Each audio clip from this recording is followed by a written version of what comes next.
हाँ साहब, तो भारत का जो सफर शुरू हुआ चैंपियंस ट्रॉफी 2025 में, वो बड़ा ही हसीन शुरू हुआ। लेकिन अब कुछ खबरें ऐसी आ रही है जो हसीन नहीं है, जो टेंशन देने वाली है। शुरुआत में हमने देखा कि जसप्रीत बुमराह, हमारे लीडिंग पेस बॉलर जो है, वो बाहर हो गए थे इंजरी के चलते, और पूरी चैंपियंस ट्रॉफी अफेक्टेड है साहब इस चीज से, क्योंकि हर टीम का कोई ना कोई बड़ा खिलाड़ी बाहर हुआ है चोट के चलते। लेकिन अब भैया चैंपियंस ट्रॉफी चलते चलते भी कुछ ऐसी खबरें सामने आ रही है जिससे भारत की टेंशन बढ़ जाएगी। और खबर यह है कि मोहम्मद शमी चोटिल हो गए हैं। ऐसा सुनने में आ रहा है कि मोहम्मद शमी के चोट लगी है, और जिसके चलते हो सकता है वो अगला मैच, या हो सकता है अगले सारे मैच मिस कर जाएं इस चैंपियंस ट्रॉफी के। तो ये बड़ी टेंशन वाली बात हो जाएगी, क्योंकि शमी जिस फॉर्म में है, जिस तरह की बॉलिंग कर रहे हैं, वो हम मिस नहीं करना चाहते। और इस टूर्नामेंट में शमी की जो उपस्थिति है वो बहुत अहम है। तो सवाल अब यह आता है कि अगर शमी बाहर होते हैं तो उनकी जगह कौन लेगा? वो एक ही नाम है साहब, अर्शदीप सिंह।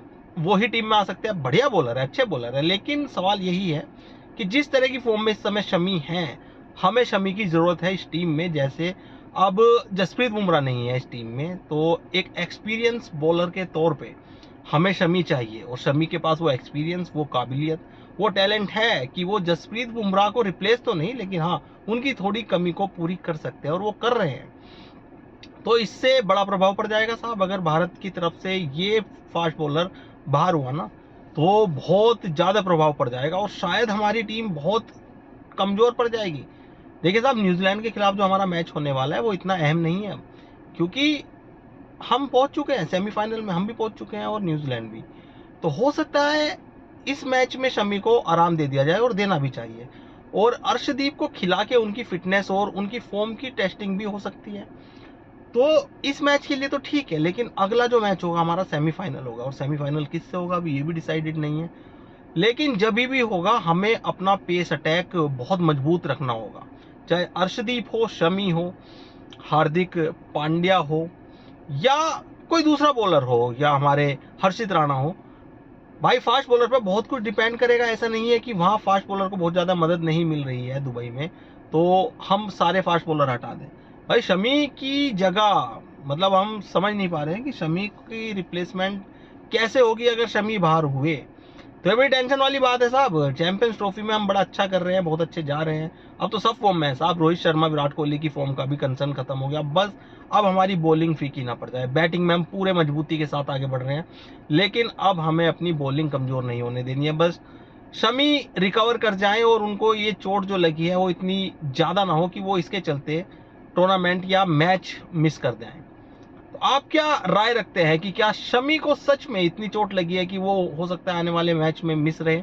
और आने वाला टूर्नामेंट ये पूरा जितना भी होने वाला है, अब अभी हमारे 3 ही मैच बचे हैं। अगर फाइनल तक हम देखें, एक न्यूजीलैंड के खिलाफ मैच बचा है, एक सेमीफाइनल और एक फाइनल। अगर हम फाइनल तक पहुंचते हैं तो इन 3 मैचों में हमें कम से कम 2 मैचों में शमी चाहिए ही चाहिए। पहला मैच, ये जो अब नेक्स्ट मैच है न्यूजीलैंड वाला, इसमें तो हम मिस कर जाए। चाहे इसमें एक्सपेरिमेंट्स भी कर सकते हैं, हम किसी को खिलाना है, ऋषभ पंत को खिला सकते हैं केएल राहुल की जगह।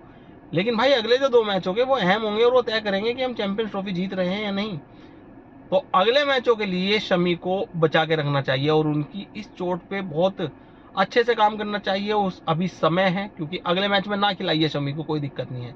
चोट के चलते मत खिलाइए भाई। हमने देख लिया इस टूर्नामेंट में, फकर जमान को इन्होंने उस स्थिति में भी खिला लिया कि इनको लग रहा था कि नहीं, फकर जमान खेल लेंगे और इनको मैच जिता देंगे। उसने ट्राई भी किया था, लेकिन साहब ये क्रिकेट है, ये कोई सर्कस नहीं है कि कभी भी कोई भी आएगा अपनी फिटनेस के अपोजिट भी खेल के जाएगा और जिता लेगा। बहुत स्कोर चाहिए था उस दिन, और रिजल्ट ये हुआ कि फकर जमान पूरे टूर्नामेंट से बाहर हो गए। उस दिन अगर ये ना खिलाते उनको, तो हो सकता है वो टूर्नामेंट में होते और पाकिस्तान की स्थिति बेहतर होती। पाकिस्तान इस तरह से जलील होकर बाहर ना हो जाती सबसे पहले इस टूर्नामेंट से।